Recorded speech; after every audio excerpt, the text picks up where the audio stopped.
Oscar Bevis, IFL TV MTK Global, delighted to be joined in the matchroom bubble by Mr. Dalton Smith. How are you, mate? Yeah, I'm all good, thanks. All good. Birthday boy on Monday, fight on Saturday. Could be quite a good week for you, this. Yeah, definitely. Do you know what? I always seem to fight around my birthday time, so it's something I'm used to now, and I'll just celebrate after. You'll never have a birthday pint until you're like 38 years old. No, I might be able to have one next week and just have a belated pint after for the birthday. But no, I've got strictly business. Let's take it back to fight camp. Obviously, you'll have fond memories because of the result you got there and the performance as well. Fans have got fond memories. Eddie's talking about it coming back, and everyone's excited for that. Yeah, you must just look at fight camp, although it seems so far away now. You must just look at that with such fond memories. Yeah, definitely memories. And you look back and you think, I wouldn't have this time. Last year I wouldn't have expected to be in an event like that. So it's all memories and ones I'll cherish throughout my career. And your performance that night as well, because I suppose you'd say it's your breakout performance. You had the typical start of career opponents, and then you make a bit of a step up, and you make a statement as well. I mean, could you have asked for it to have gone any better performance-wise? I know boxers are always their own worst critic, but could you have asked for much more?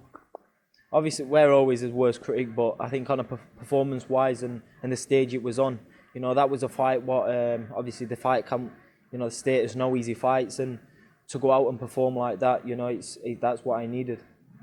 And you're going to keep the train rolling with Mr. Lee Appleyard, which I was licking my lips out. I thought it was such a banging fight. Obviously, he comes down with the virus. Now you've got Ishmael, Ellis in front of you, but you're disappointed in a sense because for a domestic dust-up, you and Lee is it's a bit of a mouthwater. Yeah, and I think a lot of the local fans as well wanted to see that, and the high-end boxing fans, they was licking their lips at that fight. So obviously, I was gutted it was off. I was excited for that fight, but obviously we can hopefully get it back on it's sometime this year. It's not a fight what I'm going to bypass. That fight's going to be there for this year at least. Good to hear. Ishmael Ellis, he seems up for it. Like, obviously, I don't know why he wouldn't be on a stage like this. This is I think it's his TV debut. He's got a winning record, and Eddie said yesterday there's a target on your head, so you are going to get people coming full of energy, and he feels that role, Ishmael.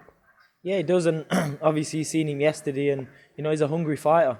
He's a prospect coming through just like me, and it's a life-changing, a career-changing opportunity for him. So he's going to come with everything he's got on Saturday, and that's what I wanted. I wanted a lively opponent put in there in front of me. So I've got to prepare for the best. And what does he bring? Because there'll be a few people who aren't too sure of Ishmael and seen him before. I know he's fought in the pandemic on one of the MTK shows, lost to Craig McIntyre, but what have you seen from him throughout his whole career that he might bring on Saturday? To be honest, I think I've seen about 30 seconds clip of him. Do you not watch your opponents at all? You're one of them? I'm just one of those. It's like, I like to see how they fight. I like to see the style, just the way they move. But I don't take anything from, the opposition who he's fought before, because they're not going to fight like me. So as long as I've got a rough idea how he's going to approach me, then, I'm happy with that. So you think in 30 seconds you can gauge perhaps his style, like any 30 seconds? Is it the first 30 seconds of one of his fights, or can you just watch 30 seconds and go, this is how he fights? I can watch 30 seconds and I know how he's going to fight. And then I just leave the hard work to my dad and just listen to him in the corner. Eddie's put a little bit of pressure on you, I would say. I suppose he has to. He's one of the biggest promoters, if not the biggest promoter in the world, and he's going to get people knocking at his door all the time saying, look, Ed, sign this kid, he's good. So if he's going to sign kids and take on a journey, you're going to have to be good. You feeling that pressure at all that Eddie's put on you? I think the pressure comes with the profile that we're being given, and obviously when Eddie gives me credit, that puts even more pressure onto me. But that's up to me to go out and perform.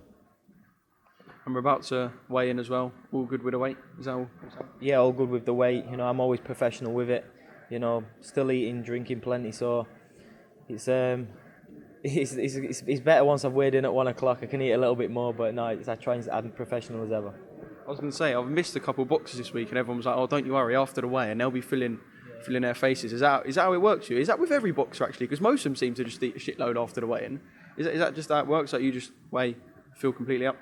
To be honest, because I don't kill myself at the weight, it's like my body physically don't want to go and eat, junk loads of food. But since I've been working with Scott Robinson, my nutritionist, and working alongside Food Fusion, You know, I get all my meal preps brung down. He tells me what to eat through fight week and stuff. So, you know, makes my life a lot easier.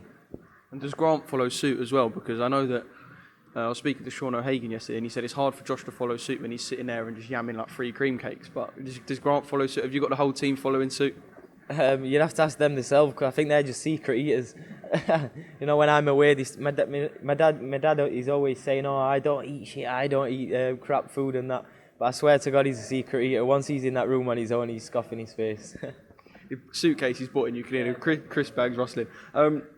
Yeah, just finally, what's your prediction? Like you said, you know how he's going to fight, and you know you can never really predict what's going to happen, but you'll have a rough idea. You might have played it out in your head. What do you think, or how do you think you will beat Ishmael on Saturday? From what I've seen of him and, you know, seeing what he's got, obviously you can't predict anything. It's the fight game we're in, but I think as soon as it's a 10 rounder. I've got 10 rounds for this. So I want to get rounds under my belt, but I feel like as soon as I land clean with him, head or body, I think, you know, he's going to go into defensive mode.